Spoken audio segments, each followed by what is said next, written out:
Yo yo yo, c'est Balou. Aujourd'hui on va parler de NBA Youngboy parce qu'il y a pas mal de choses à dire sur lui. Apparemment le frérot veut arrêter le rap, mais on va tout expliquer, vous allez comprendre pourquoi. Merci à tous ceux qui ont donné de la force, que ça soit au clip de Louis Oda. D'ailleurs je le remets encore une fois parce qu'on fait tout solo, on est en indé, on a besoin de votre force. Je le remets en commentaire, donc allez mettre un commentaire, allez mettre un like, allez mettre un commentaire, allez donner votre vue, allez donner votre force au frérot Louis Oda qui bosse avec moi dur sur French Plug. Donc je le mets en commentaire, je le mets en description aussi. Merci à tous ceux qui suivent sur Instagram French Plug parce qu'en ce moment on est on fire de fou. Et comme j'ai dit, il y a mes 2 nouvelles pages que j'ai mis en description qui arrivent. Il y a du contenu qui se met sur Mambalou, sur la page Mambalou dédiée à la motivation et sur ma page plus divertissement. Tout arrive incessamment sous peu, j'adore dire ça. Donc c'est parti, on va parler de NBA Youngboy. Turn up! Ah non, turn up! Tout est neuf, tout est nueve, tout est neuf. Bon, déjà NBA Youngboy, il faut le savoir, il a un réel succès qui est minimisé un peu en France. J'ai déjà expliqué pourquoi dans pas mal de French Plug Show. Le mec, il a un délire mélodique, mais en même temps, il a une manière de parler de la rue qui est vraiment puissante. Il kick, il sait mettre une âme dans sa musique, et c'est ce que je trouve intéressant avec cet artiste. Et souvent, quand je parle en fait, moi, souvent, je kiffe ce genre d'artiste-là, tu vois.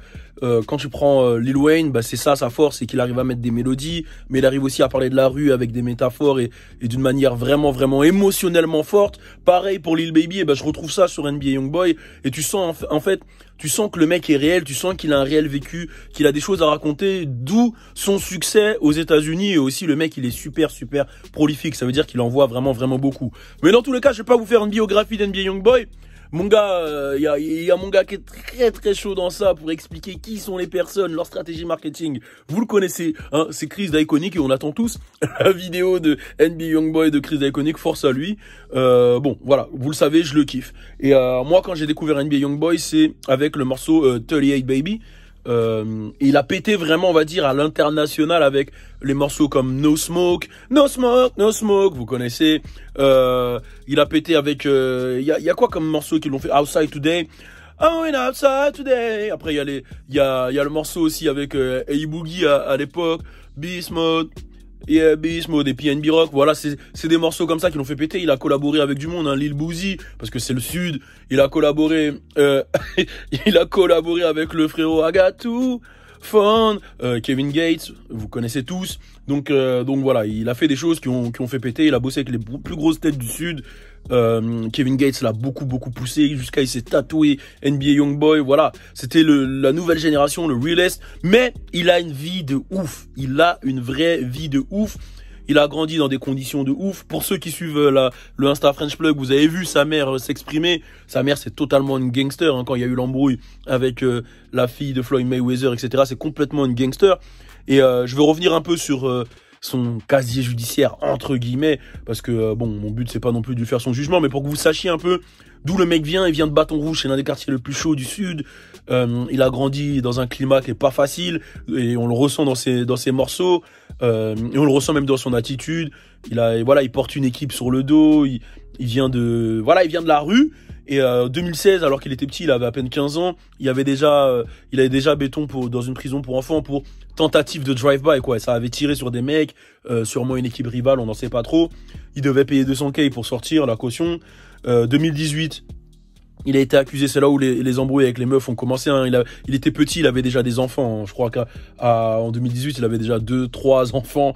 Et tous ses enfants, ils lui ressemblent, hein, faut le savoir. Il avait été accusé de kidnapping, agression à arme à feu sur sa petite amie de l'époque, qui a tout nié derrière, mais il est quand même béton. Il y avait les caméras de surveillance, etc. Ensuite, il a eu une embrouille en 2019 bon, sans compter les embrouilles de rap, les embrouilles de quartier, etc. Il a eu une embrouille avec les employés d'un hôtel à Atlanta. C'est parti un peu en couille. Il est parti en zombie, etc.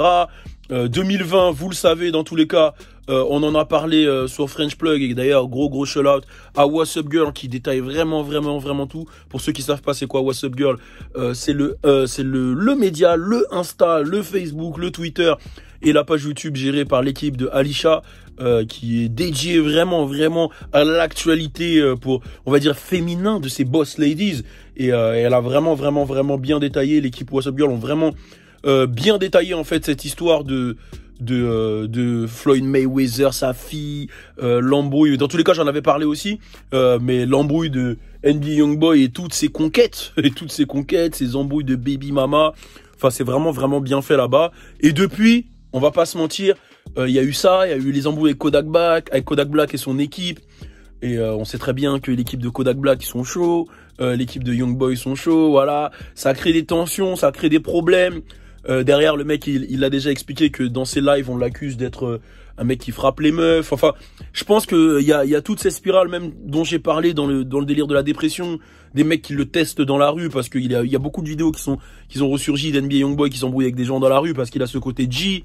Parce que quand t'es un G, c'est ça aussi, on te teste pour voir si t'es plus chaud que lui, ça. Enfin, c'est tout un délire, hein. DaBaby aussi, il a vécu ça. Et du coup, c'est une longue spirale infernale entre le mec qui a les problèmes de baby mama, qui a les problèmes de son passé, qui a son casier judiciaire puissant où à la moindre connerie il peut béton. En même temps, il a ce côté où c'est l'un des plus gros rappeurs, pour ne pas dire le plus gros rappeur de cette nouvelle génération. C'est celui qui fait le plus de streams sur YouTube, celui qui est le plus prolifique, celui qui est le plus adulé par les meufs, celui qui a c'est son moment, tu vois. Et à chaque projet, il cartonne. Donc quand tu cumules tout ça, entre sûrement il doit y avoir les trucs de faux amis, les mecs qui viennent le voir par intérêt, le mec a totalement pété un câble. Il y avait déjà des tweets inquiétants, j'en ai déjà parlé avec les trucs suicide, ceci, cela, les embrouilles avec NLE Choppa. Franchement, il y a tout un tas qui fait que le mec a craqué. Il a dit que là, voilà, il va plus sortir de morceaux. Il en a même parlé avec Academics dans une interview. Il a dit il va plus sortir de morceaux. Là, il va se focus sur sa vie, se remettre droit. Son dernier projet, 38 Baby 2, voilà, c'était le dernier pendant un moment. Je pense que le mec, il va prendre du recul. Il va peut-être faire une Lil Uzi et une Playboi Carti disparaître pendant 1 an, 2 ans, 3 ans. Mais je pense que pour lui, pour son état mental, etc., c'est bon. Je sais que c'est positif. Je sais que les fans vont demander à ce qu'il revienne parce que les fans ont besoin de musique. Mais je pense que dans son état de vie actuel et des circonstances, je pense que c'est mieux pour lui. Et force à NBA Youngboy, même si je valide pas hein, les trucs de frappage de meufs, je valide pas du tout. Si c'est vrai, pas vrai, j'en sais rien, mais je valide pas du tout. Mais voilà. Bon, en tout cas, c'était la petite histoire sur NBA Youngboy. Comme je l'ai dit, allez donner de la force à Louis Aoda sur son dernier clip, allez donner de la force à French Plug sur Insta, sur tous les réseaux, on est on fire de ouf. Pour ceux qui savent pas c'est quoi French Plug, parce que j'ai vu qu'il y a beaucoup de gens qui me demandent, qui confondent French Plug Show et French Plug. French Plug c'est un média les frères. Le French Plug Show c'était une émission dans le média. On avait plein d'autres émissions, on produisait Yadatway, on produisait pas mal de choses. D'ailleurs on a une page YouTube French Plug, mais French Plug c'est un média qui parle de l'actualité.